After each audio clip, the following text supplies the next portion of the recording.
আসসালামু আলাইকুম কাকা। কি অবস্থা, কেমন আছেন? দেশে দিকে এলেন আর তো আইলেন না এবার।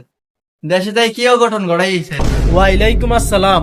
অঘটন ঘটাই আছি মানে বেটা এক বাটিতে দাবাত দেন হয়, হ্যাঁ না আমার দাবাত দেন, আমি দাবাত ছাড়া খাইতেম চলে গেছে, এটাই ভুল করছি।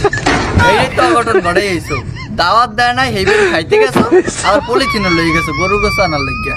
আচ্ছা আমার দাবাত দিছে অথবা না দিছে, কিন্তু আমি খাইছি বা না খাই নয়, পলিথিন নিছি বা না নিছি, এটা তোরে কইছে কে? আরে কাকা, আমি বরিশাল চাইতো তো কি হইছে, মোর তো নোয়াখালী ওয়াত আছে। বাবুরে তোর আত্মীয় এত বড় হয়েছে কবে? আমি একবার জিয়াত আছে না, ও তো আমার ফোন দিয়ে কইছে আমি নাকি বিনা দাওয়াতে খাইতে গেছেন। আচ্ছা ঠিক আছে, আয় এত দাবাত নি না, এটা এত তোর কইছে। আর আমি বাদ যাই, এত খবর আছে। আরে মেয়া, খবর টবর বাদ দেন। আমি আমার একটু কইতেন, আমিও আমের লগে একটু হামাইতাম তো মেয়া। ও আচ্ছা আচ্ছা, এতক্ষণ তোর হেডের মধ্যে ঢুকে ফেললে তুই আমার এত জ্ঞান দেরি। আরে বেড়া, হালার ঘরে হালা। হ্যাঁ রে বাবলু, আমি হালার করে হালা না, আমি তোমার ইব্রাহিম আব্বু। এটা আরাব্বু।